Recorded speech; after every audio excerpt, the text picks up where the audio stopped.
Nora had always been careful. Careful with her words, her emotions, and especially with her heart. But the way Daniel looked at her made everything feel unsafe in the most beautiful way. She wasn't supposed to fall for him. He was the new department head at the marketing firm where she worked. Confident, older, and mysterious, Daniel had a quiet power in the way he spoke and a storm in his eyes. From the moment he walked into her office 6 weeks ago, Nora felt something shift inside her. It started small eye contact that lingered too long during meetings. The way his hand would graze hers when passing papers, how he'd remember tiny details about her, like her favorite tea or the book she was reading. But it was more than that. There was tension between them, unspoken but heavy in every glance, every silence. One evening, the office was almost empty. Rain tapped against the windows, and the lights had dimmed. Nora had stayed late to finish a project. She didn't expect Daniel to walk in, but when he did, something in the air changed. "You're still here?" he asked, his voice low. She smiled without looking up. "Deadlines don't wait." He stepped closer, leaning on her desk. "You always push yourself too hard." Nora finally looked at him, her heart beating faster. "And you always watch too closely." Daniel didn't flinch. He only stared at her, as if he was seeing through her past the careful version of herself she always showed the world. And in that moment, she didn't want to hide. "I notice because I care," he said, his voice softer now.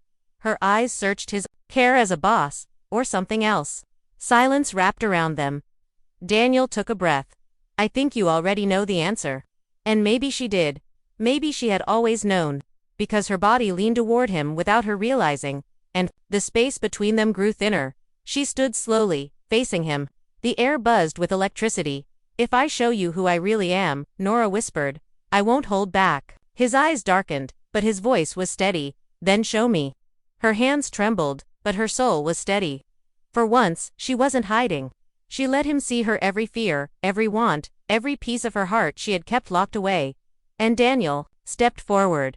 But just before anything more could happen, her office phone rang sharply. The sound snapped her back, and she turned away, breathless. He didn't stop her. "This isn't over." She nodded slowly, gripping the desk as her heart pounded. "No," she whispered.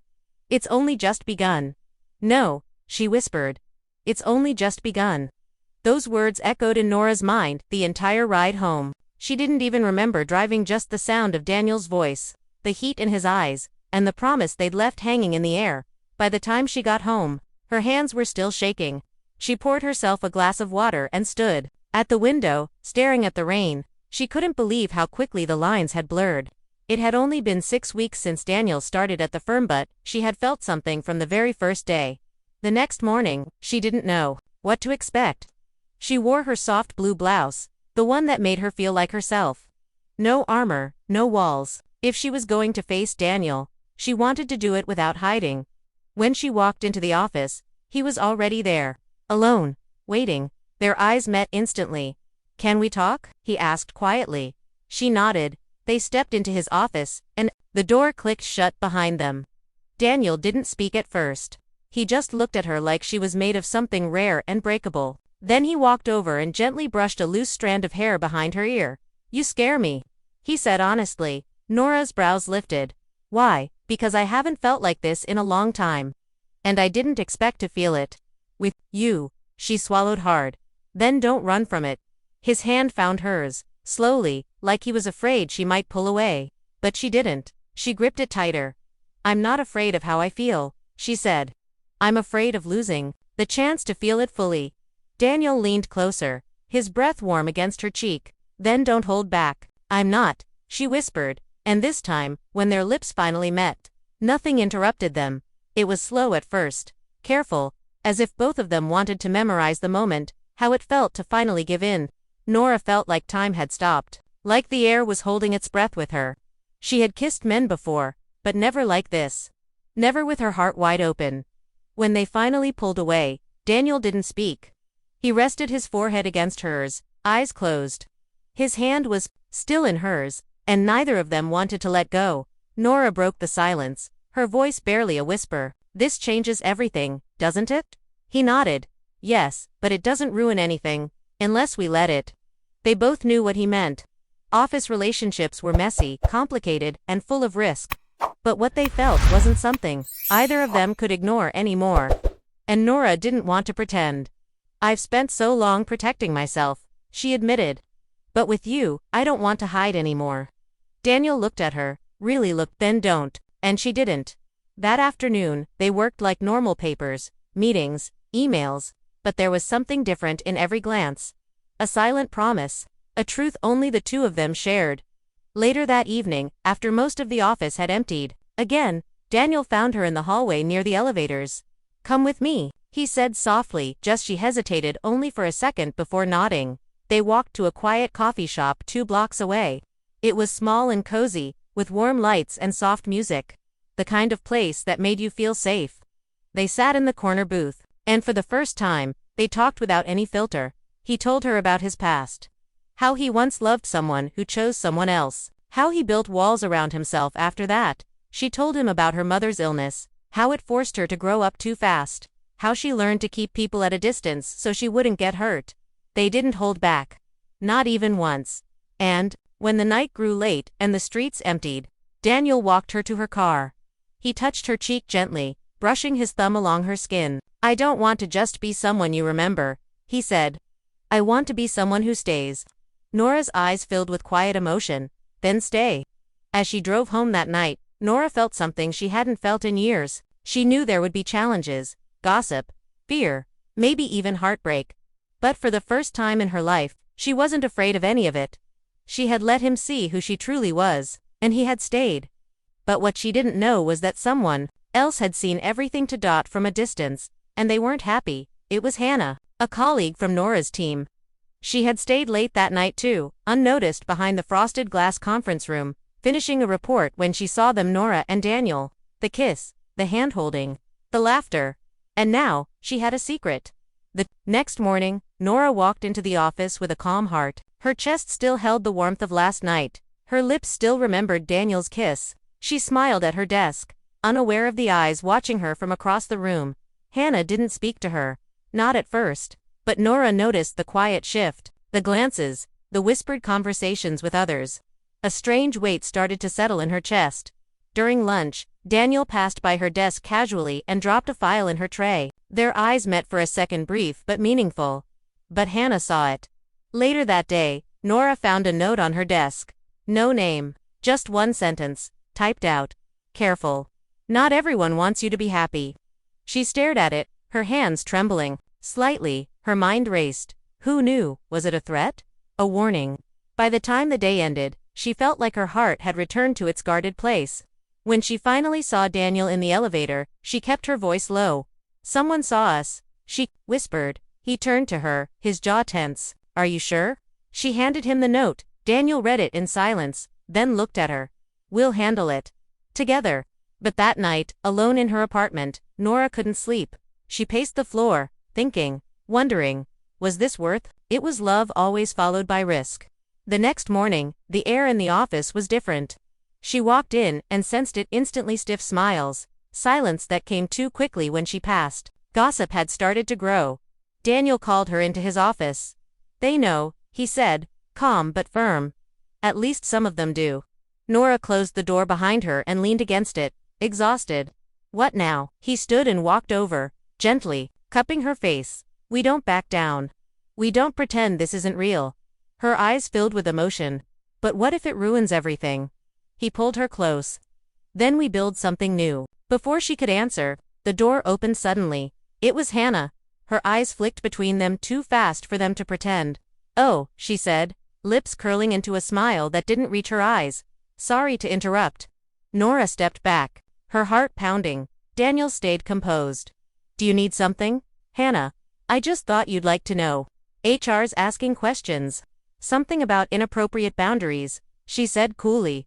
"Might want to get ahead of that." Then, she turned and walked away. Nora stood frozen. Daniel ran a hand through his hair. "She's trying to scare us. Maybe she's jealous. Maybe she just wants control." Nora stared at the door. "Or maybe she's already ruined everything." Daniel stepped forward. "Listen to me. If we run now, they win. If we hide, we become exactly what they expect." She looked up at him, the man who had seen her, touched her soul, and didn't run. Not yet. Then what do we do? He took her hand again. We fight for it, but neither of them knew how fast everything was about to change. We fight for it, Daniel said, holding her hand as if he could shield her from the storm. But Nora wasn't sure she knew how to fight for something so fragile, so beautiful. Her heart wanted to believe him. Her mind was already writing all the worst endings. That afternoon, HR called them in separately. Nora sat in the small office with her hands folded tightly in her lap. A woman named Claire, calm and expressionless, asked her simple but heavy questions. Have you and Mr. Reed formed a personal relationship outside of work hours? Yes, Nora said softly. Did you feel pressured in any way? No, never. Claire wrote something down, then looked up. Do you understand how this could affect your position? Nora nodded. I do, but inside, she felt like a child being punished for simply feeling too much. Later, Daniel met her outside. His jaw was tight, his face unreadable. There, reviewing everything, he said. We'll probably get formal letters. Warnings, maybe worse. Nora felt her chest tighten. I never wanted to be the reason you lost anything. He touched her cheek gently. You're the reason I found something. Something I didn't even know I was missing. But the world around them didn't slow down. Emails still came. Reports still needed finishing. People still whispered. Hannah avoided her noun. Out of guilt. But victory. That evening, Nora stayed late again, but this time it wasn't about work. It was about breathing. Daniel found her on the rooftop terrace, alone, arms folded against the chill. I thought I might find you here, he said softly.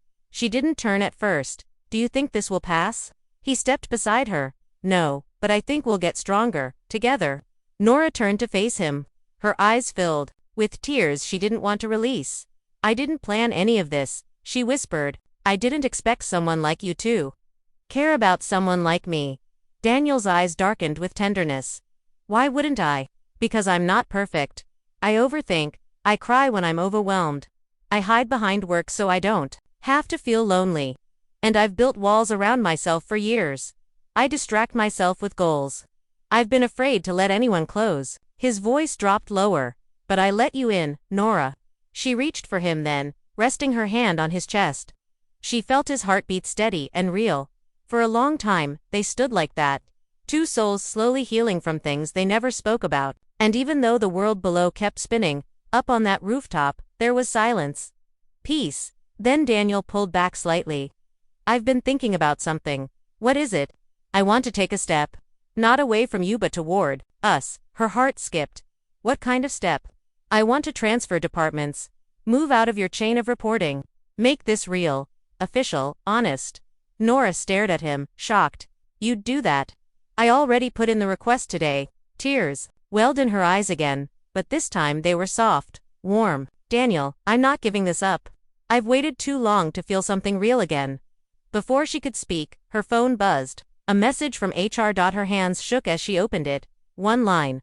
Request approved. Effective next Monday. Mr. Reed's position will be reassigned. She looked at Daniel. It's happening.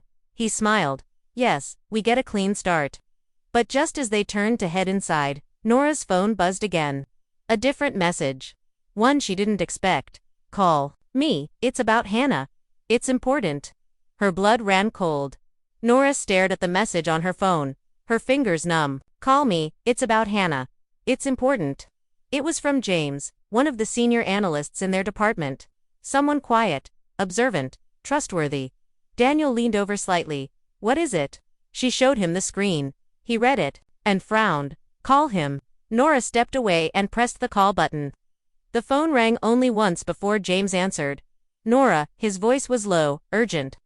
I didn't want to say anything at work, but I thought you should know Hannah. Didn't just see something. She recorded it. What, last week? I saw her holding her phone outside your office. The door wasn't shut all the way. I didn't think much of it. Until the rumors started. I confronted her today. Nora felt the ground sway beneath her. She denied it. James continued. But she knows I saw her. She's scared I'll go to HR. Nora's voice cracked. So she started all of this. I think she wanted leverage. Or maybe she just wanted to hurt you. I'm sorry. I didn't come forward sooner. Nora thanked him with a trembling voice and hung up. She turned back to Daniel, who was already reading her face. She recorded us, Nora said, her voice barely audible. Daniel's eyes darkened. We're filing a formal complaint. Immediately. And they did. That week changed everything again. Daniel's transfer went through, making their relationship no longer a conflict of interest. Together, they met with HR calmly, honestly, and presented everything. James' statement, their timeline, their choices. The company responded fairly.